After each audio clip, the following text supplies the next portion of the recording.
مصطفى مصطفى منبع للصفا سيد الأنبياء مشعل في الوفا كان في عطفه لليتامى دفاع. فأعوذ بالله من الشيطان الرجيم. بسم الله الرحمن الرحيم. إنا جعلنا في أعناقهم أغلالا فهي إلى الأذقان فهم مقمحون وجعلنا من بين أيديهم سدا ومن خلفهم سدا فأغشيناهم فهم لا يبصرون وسواء عليهم أأنذرتهم أم لم تنذرهم لا يؤمنون إنما تنذر من اتبع الذكر وخشي الرحمن بالغيب فبشره بمغفرة وأجر كريم. صدق الله العظيم وصدق رسوله النبي الكريم ونحن على ذلك لمن الشاهدين والشاكرين والحمد لله رب العالمین. سامعین کرام، محترم بزرگوں، دوستو، اللہ تعالیٰ کا بے انتہا فضل و کرم ہے، اس کا کروڑ احسان ہے کہ رب ذوالجلال نے ہمیں اپنے پیارے حبیب جناب محمد رسول اللہ صلی اللہ علیہ وسلم کی امت میں پیدا فرمایا اور ہمیں آپ کا امتی ہونے کا فخر اور شرف عطا فرمایا. پچھلی صحبت میں آپ حضرات کے سامنے سورہ یاسین شریف کی ابتدا کی گئی. سورہ یاسین شریف کی فضیلت اور ابتدائی 7 آیتیں تفصیل کے ساتھ ذکر کیے گئے. انشاءاللہ آج 4 آیتیں اس کے بعد والی اس کا ذکر ہوگا. اللہ رب العزت کی بارگاہ میں دعا کریں اللہ تعالیٰ مجھے اس پر حق بولنے اور ہم تمام کو حق سمجھنے کی توفیق عطا فرمائے. وما توفیقی الا باللہ. آئیے میں کچھ عرض کروں اس سے پہلے عقیدت اور محبت کے ساتھ ہمارے اور آپ کے پیارے آقا جناب محمد الرسول اللہ صلی اللہ علیہ وسلم کی مقدس بارگاہ میں ہدیہ درود و سلام پیش کریں. اللہم صلی علی سیدنا محمد وعلی آل سیدنا محمد وبارک وسلم صلاۃ و سلاما علیک یا رسول اللہ صلی اللہ تعالی علیہ وسلم. اللہ تبارک و تعالی ارشاد فرماتا ہے انا جعلنا فی اعناقهم اغلالا فهي الى الاذقان فهم مقمحون. یہ سورہ یاسین شریف کی آیت نمبر 8 ہے. اللہ تعالیٰ ارشاد فرماتا ہے کہ بے شک ہم نے ان کے گردنوں میں طوق ڈال دیے ہیں تو وہ تھوڑیوں تک ہیں تو وہ اوپر کو منہ اٹھائے ہوئے ہیں. محترم حضرات، طوق پھندے کو کہا جاتا ہے. انگریزی زبان میں سمجھنے کے لیے جسے شیکلز کہتے ہیں، یعنی جب کسی کے گردن میں طوق کوئی پھندا ڈال دیا جاتا ہے اور وہ پھندا اس کی تھوڑی تک آ جاتا ہے تو اس کا آٹومیٹک سر جو ہے اوپر کی طرف رخ کر جاتا ہے. اس کی نگاہیں نیچی نہیں رہتی بلکہ وہ صرف اوپر کی طرف دیکھتا رہتا ہے. نہ آگے دیکھ سکتا ہے، نہ پیچھے دیکھ سکتا ہے، نہ نیچے دیکھ سکتا ہے. اس کا رخ جو ہے بالکل اوپر کی طرف ہو جاتا ہے. اللہ تعالیٰ ارشاد فرماتا ہے کہ بے شک ہم نے ان کے گردنوں میں طوق ڈال دیے تو وہ طوق ڈالنے کی وجہ سے وہ طوق جو ہے تھوڑیوں تک تھا، جس کی وجہ سے ان کے چہرے جو تھے، ان کا منہ جو ہے اوپر کی طرف اٹھا ہوا ہے. یاد رہے یہ آیت مبارکہ کفار مکہ کے بارے میں نازل ہوئی. وہ کافر جو اپنے کفر میں بڑے پختہ ہوتے ہیں، جو کفر ہی پر ہمیشہ استقامت کے ساتھ اور مستقل اسی پر رہتے ہیں، ایسے کافروں کے بارے میں یہ آیت نازل ہوئی. آئیے اس کے بارے میں کچھ عرض کروں. اس سے پہلے اس آیت کا شان نزول سماعت کریں کہ یہ آیت کن کے بارے میں نازل ہوئی. تفسیر خازن کے اندر بیان کیا جاتا ہے کہ یہ آیت ابو جہل جو سب سے بڑا سخت دشمن تھا ہمارے نبی جناب محمد رسول اللہ صلی اللہ علیہ وسلم کا، ابو جہل اور اس کے 2 ساتھیوں کے بارے میں یہ آیت نازل ہوئی. واقعہ اس طرح تھا کہ ابو جہل نے قسم کھائی تھی کہ اگر میں محمد صلی اللہ علیہ وسلم کو نماز پڑھتے ہوئے دیکھوں گا تو میں ان کا سر کچل ڈالوں گا، معاذ اللہ رب العالمین. یہ اس نے قسم کھائی تھی. تو ایک موقع ایسا ہوا کہ حضور اکرم صلی اللہ علیہ وآلہ وصحبہ وسلم نماز پڑھ رہے تھے. جب ابو جہل نے حضور کو نماز پڑھتے دیکھا تو اسی ناپاک ارادے سے، اپنے فاسد ارادے سے وہ ایک بڑا پتھر لے آیا، حضور اکرم صلی اللہ علیہ وآلہ وصحبہ وسلم کے پاس آیا اور قریب تھا کہ وہ بھاری پتھر لے کر حضور اکرم صلی اللہ علیہ وسلم پر دے مارتا. یہ اس کی ناپاک کوشش تھی. لیکن جیسے ہی اس نے پتھر اٹھا کر مارنا چاہ رہا تھا اللہ تعالیٰ کی طرف سے یہ فیصلہ ہوا کہ اس کا ہاتھ جو ہے گردن میں اٹک گیا، یہاں تک کہ وہ پتھر سمیت اس کا ہاتھ جو ہے اسی طرح گردن میں لٹک گیا کہ پتھر جو ہے اس کے ہاتھوں سے چمٹ گیا۔ اب وہ لاکھ کوشش کر رہا ہے پتھر اٹھانے کی، لیکن اس کا پتھر اٹھ نہیں رہا تھا کیونکہ اس کے ہاتھوں سے وہ پتھر جو ہے چپک گیا تھا۔ جب ابو جہل نے یہ حالت دیکھی تو فوراً دوڑ کر اپنے دوستوں کے پاس چلا گیا اور اپنے ساتھ جو واقعہ پیش آیا اپنے دوستوں سے سنایا کہ میں مارنا چاہ رہا تھا، لیکن یہ کیا ہوا کہ پتھر میری گردن کے ساتھ لٹک گیا ہے۔ پھر اس کے بعد ابو جہل کا جو دوسرا ساتھی تھا جس کا نام تھا ولید بن مغیرہ، اس نے کہا کہ اب میں جاؤں گا، اب میں ضرور بھی ضرور محمد صلی اللہ علیہ وسلم کو پتھر سے کچل ڈالوں گا، معاذ اللہ رب العالمین۔ اب وہ ابو جہل کا دوسرا دوست آیا اور جیسے ہی اس نے ناپاک ارادے سے پتھر اٹھایا تو اللہ تبارک و تعالیٰ نے اس کی آنکھوں کی بینائی سلب کر لی۔ جیسے ہی اس نے پتھر اٹھایا تاکہ اسے حضور کو تکلیف پہنچائے تو اللہ تعالیٰ نے اس کی آنکھوں کی بینائی سلب کر لی۔ وہ خود کہتا ہے کہ مجھے حضور نماز پڑھ رہے تھے محمد عربی صلی اللہ علیہ وسلم، ان کی آواز تو سنائی دے رہی تھی مگر وہ مجھے نظر نہیں آ رہے تھے۔ تو جیسے ہی اس کی آنکھوں کی بینائی سلب کر لی گئی وہ بھی دوڑے دوڑے اپنے ساتھیوں کے پاس آیا، یہاں تک کہ وہ اپنے ساتھیوں کو بھی نہیں دیکھ سکتا۔ خود ساتھی اسے اپنے پاس بلائے اور پوچھا تیرے ساتھ کیا حال ہوا؟ تو اس نے اپنے ساتھ جو اس کا حال ہوا وہ اس نے کہہ سنایا۔ پھر اس کے بعد تیسرا ساتھی نکلا بڑے جوش کے ساتھ اور یہ کہتے ہوئے نکلا کہ کچھ بھی ہو میں ضرور بھی ضرور پتھر لے کر محمد صلی اللہ علیہ وسلم کو کچل ڈالوں گا، معاذ اللہ رب العالمین۔ بڑے جوش کے ساتھ آیا۔ مفسرین فرماتے ہیں کہ جیسے ہی وہ آنا تھا فوراً اپنے پیروں کا رخ الٹ کر اس طرح بے ہوش ہو کر وہ گر پڑا کہ اسے کوئی راستہ دکھائی نہیں دے رہا تھا۔ اس کے دوستوں نے پوچھا تمہارا کیا معاملہ ہے، تم بڑے جوش کے ساتھ گئے تھے، تمہارے ساتھ کیا حال ہوا؟ تو اس نے کہا میرے ساتھ دراصل یہ ہوا کہ جیسے ہی میں نے پتھر اٹھایا تاکہ میں محمد صلی اللہ علیہ وسلم کو اس پتھر سے تکلیف پہنچاؤں تو میں نے دیکھا کہ میرے سامنے ایک بڑا سانڈ کھڑا ہوا ہے۔ سانڈ کہتے ہیں ایک بڑا جانور جس کے کئی معنی ہیں، ایک بڑا بیل کھڑا ہوا ہے، مجھے اس کے سوا کچھ نظر نہیں آتا اور مجھے یہ احساس ہوا کہ اگر میں ایک قدم بھی آگے بڑھاؤں گا تو وہ مجھے کھا جائے گا۔ اور اس نے اپنے معبودوں کی قسم کھائی کہ مجھے لات و عزا کی قسم کہ اگر میں ایک قدم بھی آگے بڑھاتا تو وہ مجھے جانور کھا جاتا، تو اسی وجہ سے میں واپس پلٹ آیا۔ تو اللہ تبارک و تعالیٰ انہی کفار کے بارے میں، ابو جہل اور اس کے ساتھیوں کے بارے میں یہ آیت نازل فرمائی اور فرمایا انا جعلنا فی اعناقہم اغلالا فہی الی الاذقان فہم مقمحون، کہ ہم نے ان کے گردنوں میں طوق ڈال دیے ہیں تو وہ تھوڑیوں تک ہیں، جس کی وجہ سے اوپر کو منہ وہ اٹھائے ہوئے ہیں۔ محترم حضرات، یہاں اس سے ہمیں یہ معلوم ہوا کہ یقیناً وہ کافر جو کفر میں پختہ ہوئے، واضح و نصیحت سننے کے باوجود بھی جنہوں نے کفر ہی کے مذہب میں قائم رہے اور واضح و نصیحت سے کچھ فائدہ اٹھا نہ سکے، ان کی ایک مثال بیان کی گئی ہے اس آیت میں۔ یاد رکھیں جیسے وہ لوگ جن کے گردنوں میں پھندا ڈال دیا جاتا ہے اور وہ پھندا تھوڑیوں تک چلا جاتا ہے اور ان کا رخ اوپر کی طرف ہوتا ہے، نہ وہ دائیں دیکھ سکتے، نہ بائیں دیکھ سکتے، نہ نیچے دیکھ سکتے، اسی طرح یہ لوگ کفر میں ایسے راسخ اور ایسے پکے ہو چکے ہیں کہ کسی طریقے سے بھی حق کی طرف متوجہ نہیں ہوتے اور نہ ہی اللہ کے حضور سر جھکاتے ہیں۔ یہ کفار کی حقیقت ہے کہ یہ کفار اپنے کفر میں اتنے پکے ہو جاتے ہیں کہ ان کے اس کفر کی وجہ سے نہ انہیں حق نظر آتا ہے نہ ہی وہ حق کی طرف مائل ہوتے ہیں۔ تو اللہ تعالیٰ نے یہ بیان فرمایا کہ ہم نے ان کی گردنوں میں طوق ڈال دیے ہیں تو وہ تھوڑیوں تک ہیں تو وہ اوپر کو منہ اٹھائے ہوئے ہیں۔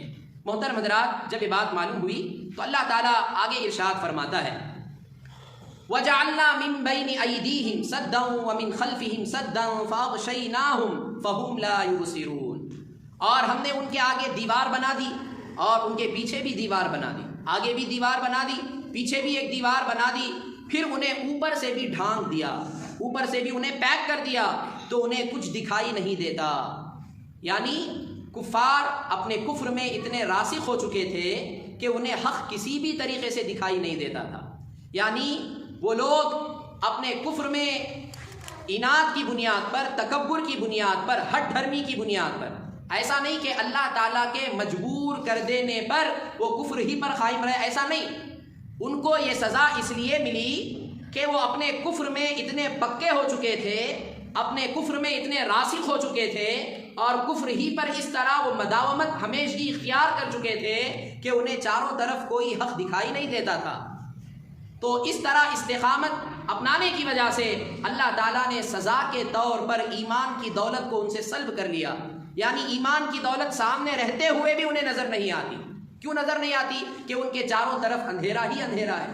اب سنیں اس آیت کا جو شان نزول ہے، یہ بڑے پتے کی بات ہے کہ کفار آقا علیہ الصلوۃ والسلام کو جب تکلیف پہنچانے کے ارادے سے آتے تو اللہ تعالیٰ کی طرف سے ایسا انتظام ہوتا کہ ان کی آنکھیں دھری کی دھری رہ جاتی، یعنی آنکھوں کے سامنے رہتے ہوئے بھی حضور انہیں نظر نہیں آتے۔ اس آیت کا شان نزول مفسرین بیان فرماتے ہیں، حضرت عبداللہ ابن عباس رضی اللہ تعالی عنہما سے روایت فرماتے ہیں کہ حضور اکرم صلی اللہ علیہ وسلم کے مبارک گھر کے پاس، دروازے کے پاس چند قریشی لوگ جو کفار سے تعلق رکھتے، وہ لوگ آ کر بیٹھ گئے۔ کس ارادے سے آئے؟ تاکہ حضور باہر تشریف لائیں تو ہم باہر آنے کے بعد انہیں تکلیف پہنچائیں گے، انہیں کچھ تکلیف پہنچائیں گے۔ اس ناپاک ارادے سے وہ آ کر حضور کے دروازے کے پاس کھڑے ہو گئے، قریش کی ایک جماعت۔ تو جیسے ہی وہ لوگ کھڑے ہوئے حضور کو تکلیف پہنچانے کی نیت سے، تو آقا علیہ الصلوۃ والسلام کو جب یہ خبر پہنچی تو حضور اکرم صلی اللہ علیہ وسلم پر یہ امر جو ہے گراں گزرا۔ اللہ تبارک و تعالیٰ نے حضرت جبریل علیہ السلام کو بھیجا سورہ یاسین شریف دے کر، اے جبریل جاؤ میرے محبوب کی بارگاہ میں جاؤ اور یہ سورت لے کر جاؤ۔ حضرت جبریل علیہ السلام حضور کی بارگاہ میں سورہ یاسین شریف لے کر آئے اور آپ سے فرمایا کہ یا رسول اللہ آپ یہاں سے نکل جائیں، یعنی اپنے گھر سے آپ چلے جائیں۔ تو حضور اکرم صلی اللہ علیہ وسلم نے اپنے ایک ہاتھ کی مٹھی میں مٹی لی اور اس میں سورہ یاسین شریف پڑھتے ہوئے آپ دروازے سے باہر نکلے۔ بعض روایتوں میں آیا کہ پہلی آیت سے لے کر 9ویں آیت تک 9 آیتیں حضور اکرم صلی اللہ علیہ وسلم نے تلاوت کی، اور کفار کے سر پر مٹی ڈالتے ہوئے حضور اکرم صلی اللہ علیہ وسلم تشریف لے گئے۔ حضور ان کے سامنے سے تشریف لے گئے، مگر انہوں نے اپنی آنکھوں سے حضور کو دیکھا نہیں، کہ اللہ تعالیٰ نے ان کے آنکھوں پر پردہ ڈال دیا کہ حضور اکرم صلی اللہ علیہ وسلم سورہ یاسین شریف کی تلاوت کرتے ہوئے اپنے گھر سے باہر نکلے اور ان کفار مکہ کے درمیان سے گزرے اور ان کے سروں پر مٹی ڈالتے ہوئے آپ تشریف لے گئے، لیکن کفار مکہ سامنے رہ کر بھی حضور کو نہ دیکھ سکے۔ یہ اللہ تعالیٰ کی حکمت ہے کہ اللہ جب کسی کو بچانا چاہتا ہے تو اللہ کسی بھی طریقے سے بچا سکتا ہے۔ وہ قادر مطلق ہے کہ اللہ تعالیٰ نے حضور اکرم صلی اللہ علیہ وسلم کی اس طرح ان کفار مکہ سے حفاظت فرمائی۔ محترم حضرات، جب حضور تشریف لے گئے تو ان میں سے ہر شخص جو وہاں بیٹھا تھا، ہر شخص اپنے سر پر ہاتھ ڈالا، دیکھا کہ ہر ایک شخص کے سر پر مٹی پڑی ہوئی ہے۔ تھوڑی دیر گزری تو انہی میں کا ایک آدمی باہر سے آیا اور پوچھنے لگا کہ تم لوگ یہاں کیوں بیٹھے ہو، کس وجہ سے بیٹھے ہو؟ وہ لوگ بولنے لگے کہ ہم یہاں محمد صلی اللہ علیہ وسلم کے انتظار میں بیٹھے ہیں کہ وہ باہر آئیں گے، ہم انہیں تکلیف پہنچائیں گے، انہیں تکلیف پہنچانے کے ارادے سے ہم یہاں بیٹھے ہوئے ہیں۔ تو اس نے کہا تم بے وقوف ہو، یہاں بیٹھ کے کیا کر رہے ہو؟ میں نے تو ابھی محمد صلی اللہ علیہ وسلم کو مسجد جاتے ہوئے دیکھا ہے۔ تو پھر انہوں نے کہا چلو اٹھو، وہ تم پر جادو کر کے یہاں سے چلے گئے، معاذ اللہ رب العالمین۔ تو محترم حضرات، معلوم کیا ہوا کہ اللہ تبارک و تعالیٰ جب کسی کو بچانا چاہتا ہے کفار کے حملے سے تو اللہ تعالیٰ قادر مطلق ہے، کسی بھی طریقے سے بچا سکتا ہے۔ یہ اللہ تعالیٰ کی شایان شان ہے کہ اللہ تعالیٰ جب بھی کسی کو بچانا چاہتا ہے تو اللہ بچا لیتا ہے۔ اب محترم حضرات، یہاں ایک بات یہ یاد رکھیں کہ یہ آیت مبارکہ جو ابھی آپ حضرات کے سامنے بیان کی گئی، اس میں حضور اکرم صلی اللہ علیہ وآلہ وصحبہ وسلم کے ذریعے ارشاد فرمایا گیا کہ کسی شخص کے لیے اگر دونوں طرف سے دیواریں ہوں، ہر طرف سے راستہ بند کر دیا گیا ہو، کسی طریقے سے بھی اسے باہر نکلنے کا راستہ نظر نہ آئے تو وہ اپنی منزل تک نہیں پہنچ سکتا۔ یہ بات ظاہر ہے کہ آگے بھی آپ کے دیوار ہو، پیچھے بھی آپ کے دیوار ہو، اوپر سے بھی راستہ بند کر دیا گیا ہو، چاروں طرف سے اگر کوئی راستہ نہ ہو تو آپ وہیں کے وہیں رہ جائیں گے، اپنی منزل پر آپ نہیں پہنچیں گے۔ یہی حال ان کفار کا بھی تھا کہ ہر طرف سے ایمان کا راستہ بند ہو گیا، چاروں طرف سے ان کے لیے ایمان کی راہ بند ہے۔ کیوں؟ کیونکہ ان کے سامنے دنیا کا غرور اور ان کے پیچھے آخرت کو جھٹلانے کی نحوست کہ انہوں نے آخرت کو جھٹلایا اور وہ ہے تو جہالت کے قید خانے میں ہے۔ جب کوئی جہالت کے قید خانے میں ہوتا ہے تو اسے دنیا کا غرور آ جاتا ہے اور آخرت وہ بھول جاتا ہے۔ جب سامنے میں دنیا کا غرور اور پیچھے آخرت کا انکار، تو اس قید میں جب وہ مقید ہے تو اسے کوئی چیز نظر نہیں آتی۔ اب ایمان کا راستہ اس کے لیے بند ہو گیا۔ یہی حال ان کفار کا ہوا کہ وہ اپنے اس کفر میں اس طرح قید ہو چکے تھے کہ چاروں طرف سے انہیں ایمان کا راستہ نظر نہیں آیا، اور وہ چاہتے بھی نہیں تھے، لیکن اس بات کو لے کر اللہ تعالیٰ پر کوئی آبجیکشن، کوئی اعتراض نہیں کر سکتا کہ اللہ تعالیٰ نے انہیں ایمان کی دولت نہیں دی۔ یقیناً کیوں نہیں دی؟ کیونکہ وہ اپنے کفر میں اتنے راسخ ہو چکے تھے کہ وہ ایمان اور ہدایت کی طرف آنے کو تیار ہی نہیں تھے۔ اور اللہ تعالیٰ نے اپنے علم سے، جسے ہم تقدیر الہی کہتے ہیں، اللہ تعالیٰ نے اپنے علم سے ان کی جو بھی حالت ہے اللہ نے بیان فرما دی۔ اب وہ ایمان لانے والے نہیں ہیں۔ کیوں؟ کیونکہ تکبر، اناد اور کفر پر انہوں نے اصرار کیا، سرکشی کی راہ کو انہوں نے مستقل طور پر اختیار کر لیا، اور اس عظیم جرم کی سزا کے طور پر اللہ تعالیٰ نے ان کے لیے ایمان کے راستے کو بند کر دیا۔ تو محترم حضرات، یہ حال ان کفار کا تھا۔ اب یہاں یہ مسئلہ آج بہت سے لوگ پیش کرتے ہیں کہ کفار مکہ کا اس میں کیا قصور، کہ اللہ نے انہیں کافر بنایا۔ لوگ بولتے ہیں کہ اللہ نے انہیں کافر بنایا، وہ بھی اللہ کی ایک مخلوق ہے۔ ایک سوال عام مسلمانوں کے ذہن میں پیدا ہوتا ہے کہ کفار کا کیا قصور کہ وہ کافروں کے گھر میں پیدا ہوئے، ان کے ماں باپ کے دھرم کو انہوں نے اپنایا، اللہ تعالیٰ نے انہیں ان کے اس میں پیدا فرمایا، تو اس میں ان کا کیا قصور ہے؟ اللہ نے تو بنایا ہے۔ لیکن حضرات یاد رکھیں، یہی مسئلہ سمجھیں، کیونکہ ہر کوئی بچہ جو پیدا ہوتا ہے، ہر بچہ پیدا ہونے والا اسلام کی فطرت پر ہی پیدا ہوتا ہے۔ حضور اکرم صلی اللہ علیہ وسلم ارشاد فرماتے ہیں حدیث مبارکہ، کل مولود یولد علی فطرت الاسلام، کہ ہر نیا بچہ پیدا ہونے والا جب پیدا ہوتا ہے وہ اسلام کی فطرت پر پیدا ہوتا ہے۔ اب اس کے ماں باپ اسے یہودی بنا دیتے ہیں، اگر اس کے ماں باپ مجوسی ہیں تو اس بچے کو مجوسی بنا دیتے ہیں، یا اگر اس کے ماں باپ نصرانی ہیں تو اسے نصرانی بنا دیتے ہیں۔ ورنہ ہر بچہ جو پیدا ہوتا ہے وہ فطرت اسلام پر پیدا ہوتا ہے۔ پیدا ہوا، اور دین اسلام اتنا واضح دین ہے، اتنا کھلا دین ہے کہ اللہ تعالیٰ نے ہر ایک شخص کو عقل عطا فرمائی۔ اب جو بھی کافر ہے تو اللہ کے مجبور کر دینے کی وجہ سے وہ کافر نہیں ہے، کیونکہ وہ کفر میں اپنی زندگی کو مستقل گزارا اور کفر ہی کو اس نے مستقل اختیار کیا، تو اس کے اس اختیار کرنے کی وجہ سے وہ ہمیشہ کافر ہی رہا، اور اس میں اللہ تعالیٰ پر کوئی کسی بھی طریقے سے کوئی بھی اعتراض نہیں کر سکتا کہ اللہ نے مجبور کر دیا انہیں کفر میں رہنے پر۔ یہ بات ذہن نشیں رکھیں۔ محترم حضرات، جب یہ بات معلوم ہوئی تو یاد رکھیں وہ کفار مکہ کا یہی حال تھا کہ وہ اپنے کفر میں بڑے پکے تھے، جس کی وجہ سے انہیں ایمان کا کوئی راستہ نظر نہیں آیا۔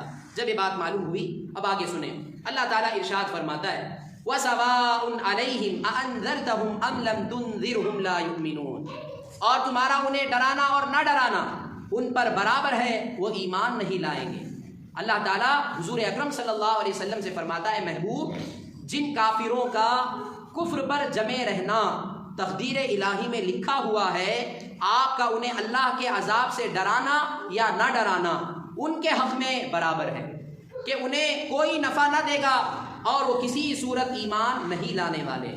یعنی حضور اکرم صلی اللہ علیہ وسلم نے کفار کو کیا کیا؟ ڈرایا کہ اگر اللہ پر ایمان نہیں لاؤ گے، اللہ کو ایک نہیں مانو گے، معبود برحق نہیں مانو گے، تو اللہ کا یہ عذاب ہے۔ یہ حضور نے ڈرایا، کسے؟ کفار مکہ کو ڈرایا۔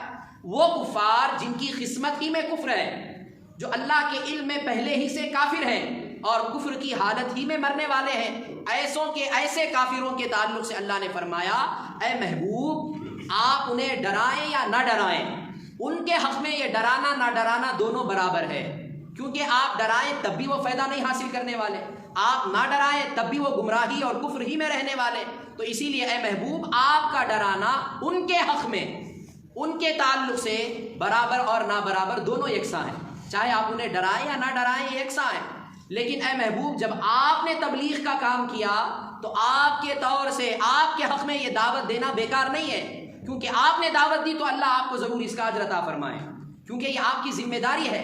یہ آپ کے اوپر اللہ تعالیٰ نے ذمہ داری عائد کی ہے کہ جو بھی نبی آیا دنیا میں اس کی یہ رسپانسبلٹی ہے کہ وہ اللہ کے بندوں تک اللہ کا پیغام پہنچائے، اللہ کے عذاب سے ڈرائے۔ تو اے محبوب آپ نے انہیں ڈرایا تو آپ کا ڈرانا آپ کے طریقے سے یہ برابر اور نا برابر یکساں نہیں، کیونکہ آپ کا ڈرانا آپ کے حق میں ضرور اس کا ثواب ملے گا، لیکن ان کے حق میں ڈرانا یا نہ ڈرانا دونوں برابر ہے۔